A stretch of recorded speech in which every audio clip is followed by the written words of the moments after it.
ભાજપ દ્વારા જનજાતીય ગૌરવ દિવસના ઉપલક્ષમાં મહાન આદિવાસી સ્વાતંત્ર્ય સેનાની અને લોકનાયક ભગવાન બિરસા મુંડાની 150મી જન્મજયંતિ નિમિત્તે એક શ્રદ્ધાંજલિ કાર્યક્રમનું આયોજન કરવામાં આવ્યું હતું. આ પ્રસંગે દીવ ભાજપના પદાધિકારીઓ અને કાર્યકર્તાઓએ ભગવાન બિરસા મુંડાની પ્રતિમાને ભક્તિભાવપૂર્વક પુષ્પાંજલિ અર્પણ કરી તેમના અદમ્ય સાહસ અને રાષ્ટ્ર માટે આપેલા બલિદાનનું સ્મરણ કર્યું હતું.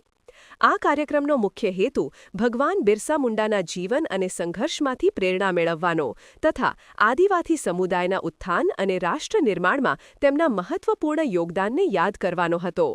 વક્તાઓએ જણાવ્યું હતું કે બ્રિટિશ શાસનની શોષણખોર નીતિઓ સામે બિરસા મુંડાએ જે ઉલ ગુલાનનું નેતૃત્વ કર્યું હતું તે આજે પણ અન્યાય સામે લડવાની પ્રેરણા પૂરી પાડે છે.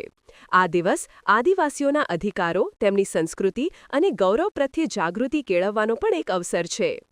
ઉલ્લેખનીય છે કે કેન્દ્ર સરકાર દ્વારા વર્ષ 2021થી 15મી નવેમ્બરને જનજાતીય ગૌરવ દિવસ તરીકે ઉજવવાની જાહેરાત કરવામાં આવી છે અને આ વર્ષે તેમની 150મી જન્મજયંતિ નિમિત્તે દેશભરમાં વિવિધ કાર્યક્રમોનું આયોજન થઈ રહ્યું છે.